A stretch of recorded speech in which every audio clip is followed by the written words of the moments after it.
of the inside of a mandolin or a fiddle or a guitar. At the disc jockey convention, Roy Clark looked like the kind of star who could do it all. He could pick up a guitar, banjo, or fiddle and make it look easy. He made people laugh, filled TV screens with charm, and became one of country music's most familiar faces. But behind that smile was a long life shaped by pressure, heartbreak, success, and private moments most fans never saw. He built a huge career, loved deeply, and left behind a legacy that still matters. Yet after he was gone, questions began to grow about the personal side of Roy that stayed hidden for years. Join us as we look back at his rise, private life, lasting legacy, and the mystery surrounding what was left behind. A boy surrounded by music. Roy Linwood Clark was born on April 15, 1933, in Meherrin, Virginia. He was one of 5 children born to Hester Linwood Clark and Lillian Clark. His father worked as a tobacco farmer, but music was also close to the family. Roy spent part of his childhood in Meherrin and part of it in Great Kills on Staten Island in New York City. The family moved during the Great Depression because his father was trying to find work.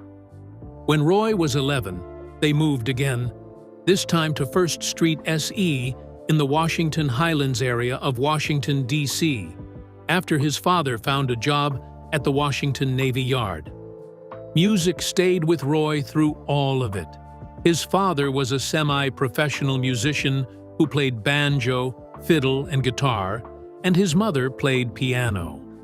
The first instrument Roy ever played was a 4-string cigar box with a ukulele neck attached to it that he picked up in elementary school. When he was 14, his father taught him to play guitar. Soon after that, Roy was also playing banjo, guitar, and mandolin. Even with all that, the guitar meant the most to him. He later said, "Guitar was my real love, though. I never copied anyone, but I was certainly influenced by them, especially by George Barnes. I just loved his swing style and tone." That feeling stayed with him from the start. He was not just learning chords, he was finding the thing that would shape his whole life, and very soon that gift would begin to pull him out of ordinary life and into something much bigger. He also found inspiration in the strong local players around Washington, D.C., and their sound stayed in his ears as he grew older. Even early on, music did not feel like a hobby in his home. It felt normal, close, and deeply personal. Before the jokes, there was a lonely boy. Roy was very shy as a boy, and that shaped the way he carried himself for years. Country western music was widely mocked by some of his schoolmates, and that left him feeling apart from the people around him. To make things easier, he turned to humor. Clowning around helped him fit in again, and that same habit later became part of his stage act. For a long time, he used jokes in performance because it helped ease his timidity in front of a crowd. It was not until the mid-1960s that he felt ready to perform in public without needing humor in the same way. At the same time, his playing kept getting stronger. Growing up around Washington, D.C., in the 1950s gave him access to many strong local musicians, and he watched them closely.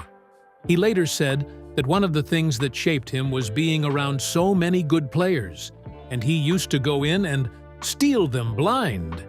He even joked that some of them would cringe and say, "Oh no, here comes that kid again," when they saw him coming. His banjo style also took shape early.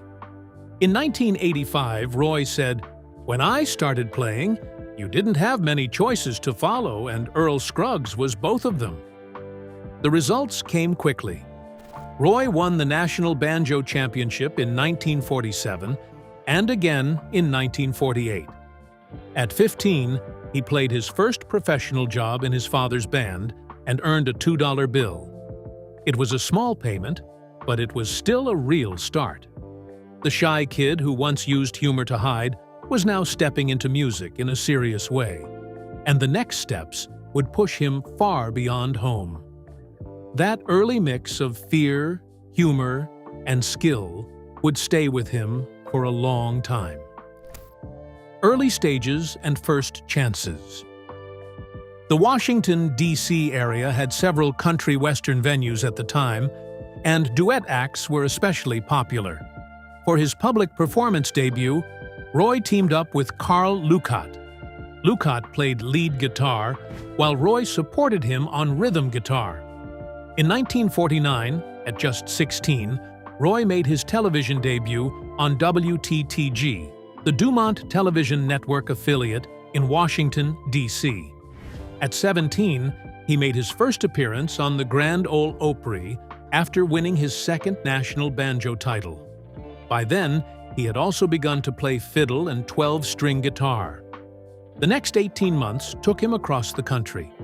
During the week, he played backup guitar for David Stringbean Ackerman, Annie Lou and Danny, Lonzo and Oscar, and Hal and Velma Smith. On weekends, those acts often teamed up with bigger stars like Red Foley or Ernest Tubb and played major venues in big cities. Roy was earning $150 a week, which was a long way from that first $2 bill. After the tour ended, he returned to local country music venues and also recorded singles for Coral Records and 4 Star Records. Around those same young years, he was also performing on local radio and television, and he worked briefly on a show fronted by Hank Williams. Roy later said, "When I strummed the strings for the first time, something clicked inside me." That feeling never seemed to leave him. He was still young, but the pattern was already clear. He kept moving from one chance to another, and each one taught him something. Little by little, Roy was becoming more than a gifted local player. Jimmy Dean opened a door, then shut it. Roy's musicianship caught the ear of rising country star Jimmy Dean, who asked him to join his band, the Texas Wildcats, in 1954. Roy became the lead guitarist and also appeared on Dean's Town and Country Time program on WARL-AM and on WMAL-TV after the show moved from radio to television in 1955. In 1956, Roy competed on Arthur Godfrey's Talent Scouts, a variety show on CBS. It was his first network television appearance, and he came in second. Even so, that stretch did not turn into smooth success. Jimmy Dean valued punctuality, and in 1957, he fired Roy for habitual tardiness.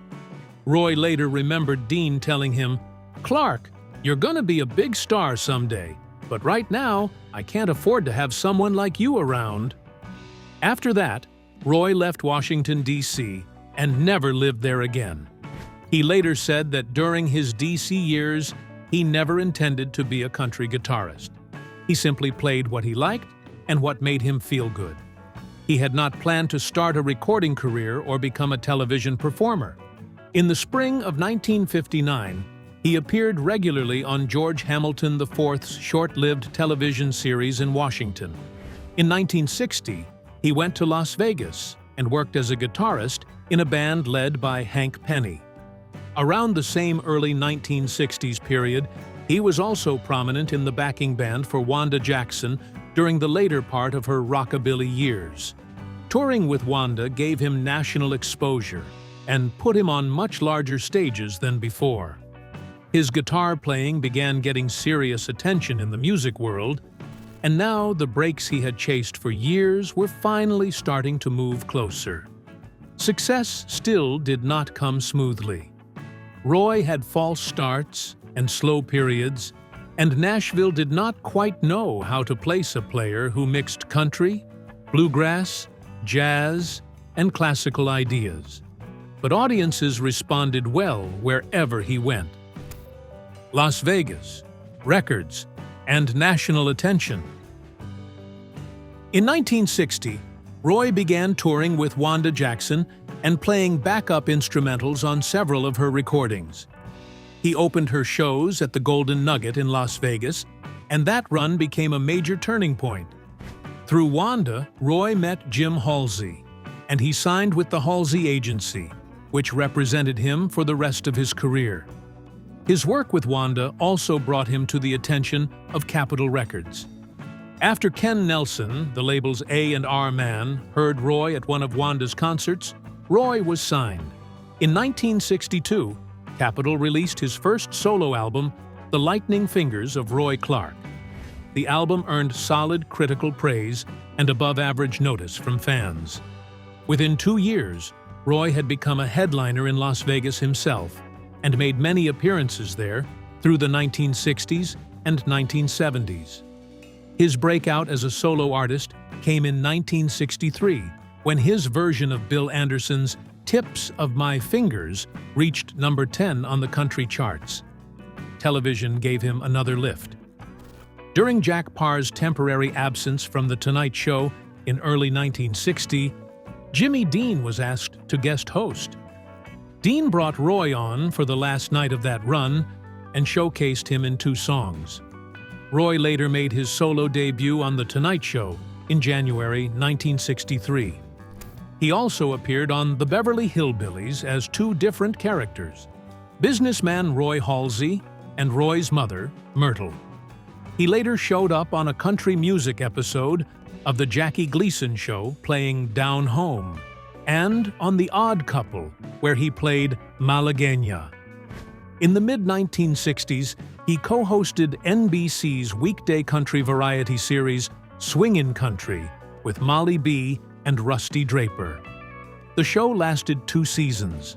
By then, Roy had clearly arrived, but the biggest part of his public image was still waiting. For someone who had once played county fairs for pocket change, it was a huge jump. Hee Haw fame and the life behind it. In 1969, Roy Clark and Buck Owens debuted as hosts on the syndicated sketch comedy program Hee Haw, and that show changed Roy's place in American entertainment. Set in the fictional rural world of Cornfield County, the series mixed country music, jokes, local business sketches, and offbeat small-town characters. It was inspired by Rowan and Martin's Laugh-In, but focused on country music and rural humor instead of pop culture and topical jokes.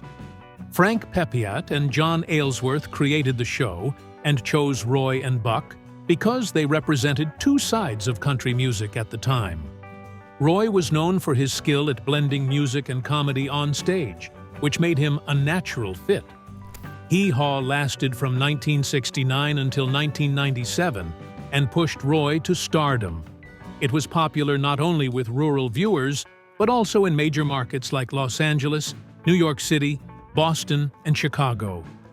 Roy became a key part of favorite segments like Pickin' and Grinnin', where he and Buck traded jokes and music, and Gloom, Despair, and Agony on Me, where Roy joined the others in comic misery.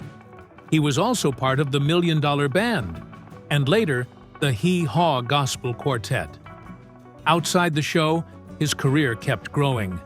In 1976, Arthur Fiedler conducted Evening at Pops with Roy Clark and the Boston Pops Orchestra. In 1983, Roy opened the Roy Clark Celebrity Theater in Branson, Missouri, the first venue there linked permanently to a widely known entertainer. His personal life had changes too. Roy married Ruby Conley in 1954, and they had a son, Roy Linwood Clark Jr. That marriage ended in divorce in 1957. On August 31, 1957, Roy married Barbara Joyce Rupard. Little about her early life was made public, but she was known as his devoted wife, and her quiet support had been there since his early uncertain years. With Hee Haw making him more visible than ever, and his home life giving him stability behind the scenes, Roy was entering the biggest stretch of fame his career had ever seen. He was no longer just a country star. By the early 1970s, Roy Clark had become one of the biggest country stars in the United States. He was earning $7 million a year, which showed just how far he had come from the uncertain early years. His recording career also kept moving forward. He switched to Dot Records and scored more hits there. Later, he recorded for ABC Records after ABC acquired Dot, and then for MCA Records when MCA was allowed to absorb the ABC label.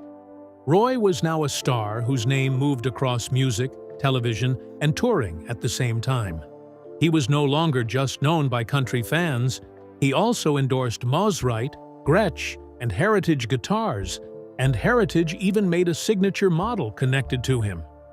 In the 1980s, he also became a spokesman for Hunt's Ketchup, which showed how familiar his face had become to the public. His career kept stretching into new places. He forged his own trail as an entertainer, and one example of that came through travel. He became one of the first country stars to tour the Soviet Union when he went on an 18-date excursion with the Oak Ridge Boys. 12 years later, he returned to the USSR for a friendship tour. That same spirit of doing something first also showed up in Branson. Roy became the first country star to open a theater there. The Roy Clark Celebrity Theater opened in 1983, and other artists followed him into the town after that. He was still building while many other stars would have slowed down. From the outside, it looked like an easy run of fame, but it was really the result of years of work finally turning into something huge. Even then, he was not done adding more chapters to his story. The road never fully let him go. Roy stayed closely linked to Branson through the 1980s and 1990s and played there often. His theater helped make him part of the town's entertainment identity, and for a while, it stood as a big sign of what he had built. In 1992, he sold the venue, which is now owned by the Hughes brothers, and renamed the Hughes American Family Theater. After that sale, he returned to a lighter touring schedule, but he did not stop performing. He still kept contact with audiences and with people from the world that helped make him famous. Every year he appeared with Ramona Jones and the Jones Family Band at their annual tribute to his former Hee Haw co-star, Grandpa Jones, in Mountain View, Arkansas. He also played before huge crowds outside the usual country setting. On July 4, 1984, Roy performed in Washington, D.C., with several other acts for more than 500,000 fans. The lineup included Ringo Starr, the Beach Boys, Three Dog Night, George Jones, and B.J. Thomas. Away from the stage, Roy also had a side that many fans never knew. At the age of 23, he got his pilot's certificate and bought a 1953 Piper Tri-Pacer. He flew that plane for many years. It was later raffled off on December 17, 2012, to benefit the charity Wings of Hope. He also owned other planes, including a Mitsubishi Mu-2, a Stearman PT-17, and a Mitsubishi Mu-300 Diamond 1A business jet. Those details mattered because they showed a man with interests and skills that went well beyond the image people saw on television. Roy could hold a huge crowd, then step away and live part of his life in the air. That mix of public fame and private depth stayed with him, and another big piece of it was still tied to the show most people remembered first. The show that kept shaping his legacy. Hee Haw stayed one of the biggest parts of Roy Clark's public identity for years. At its peak, the show often competed in syndication against The Lawrence Welk Show, another long-running program that had also been canceled by a network and then found a new life elsewhere.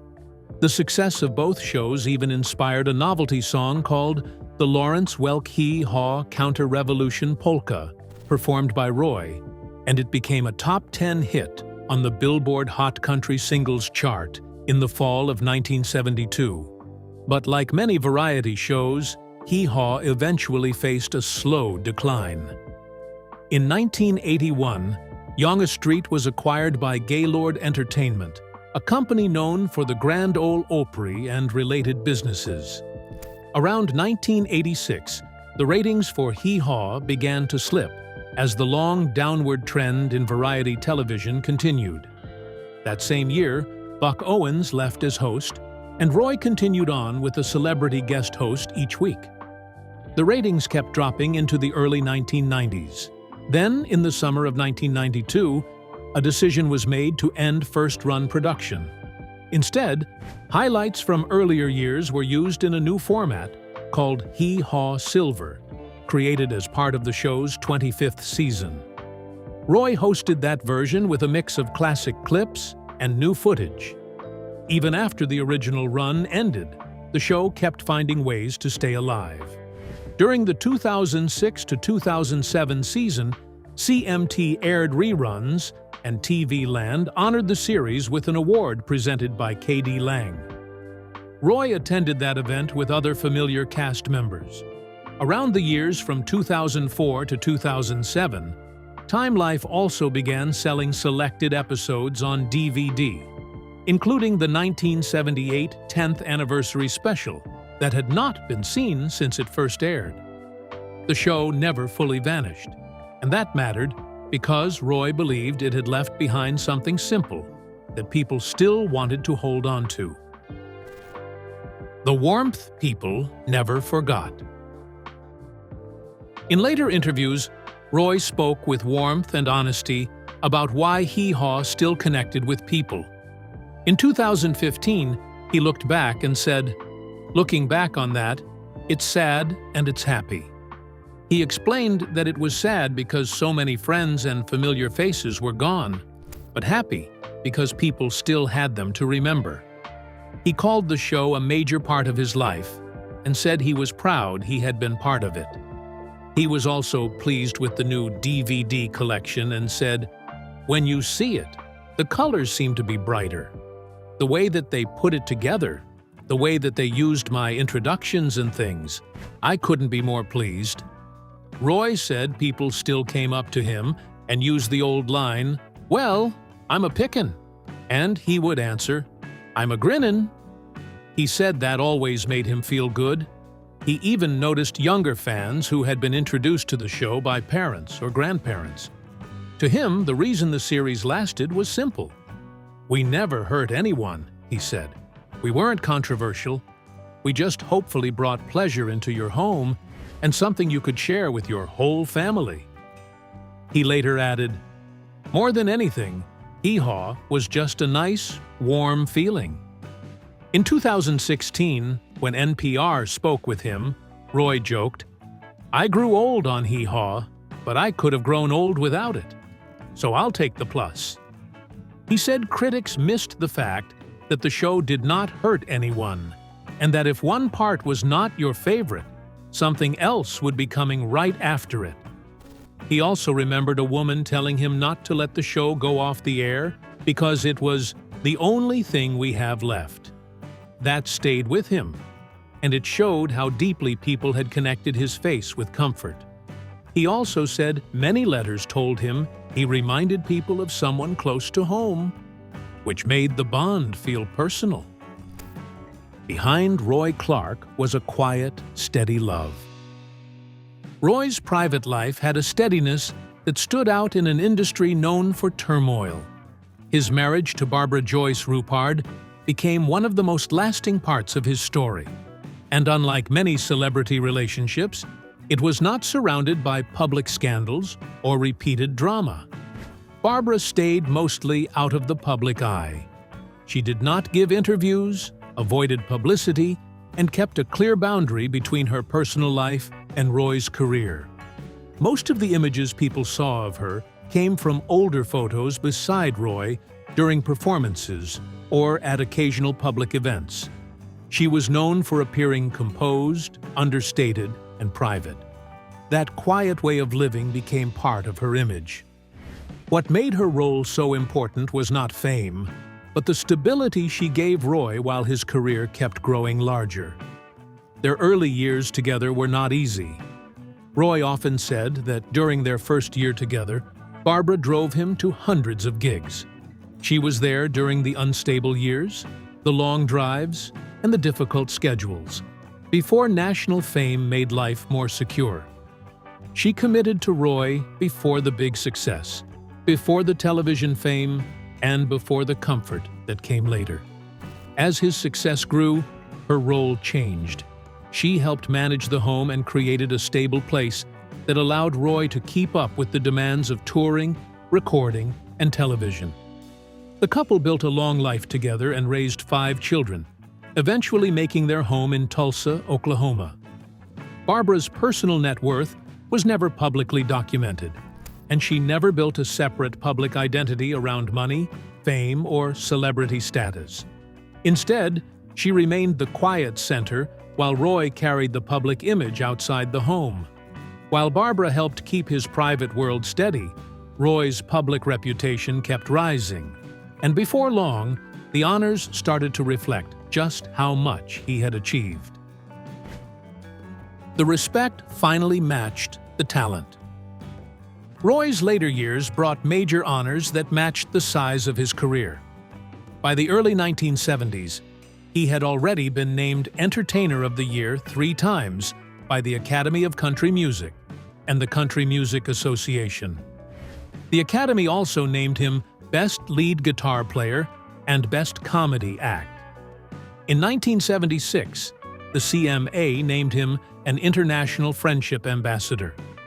In 1978, Roy Clark Elementary School in Tulsa was named in his honor, which showed just how closely his public name had become tied to the life he built there.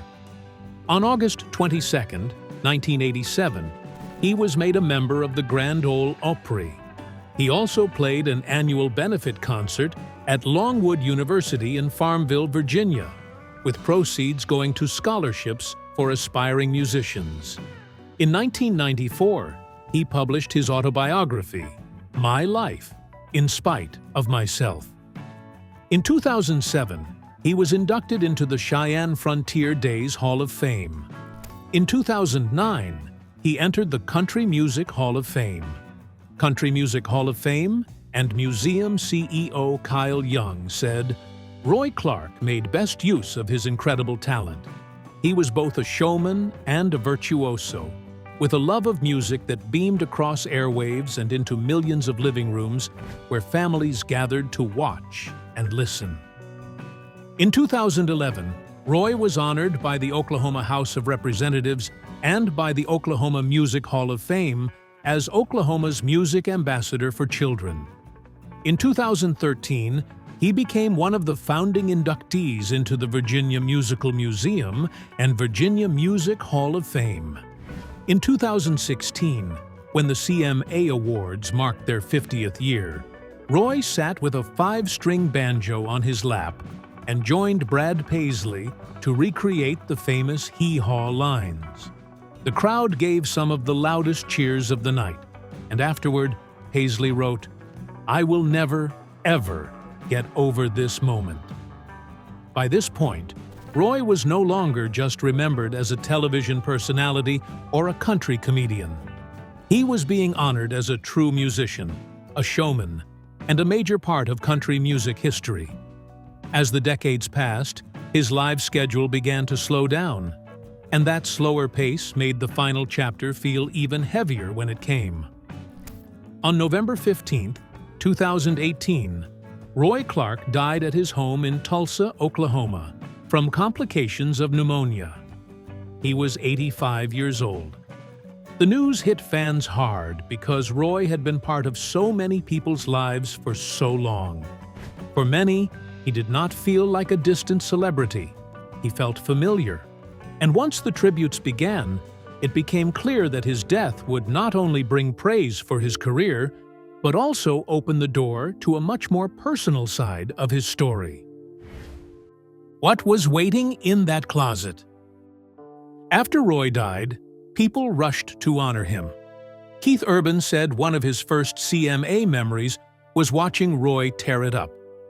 The Grand Ole Opry also shared its condolences, thanking him for laughter, kindness, and positivity. They included one of Roy's own thoughts.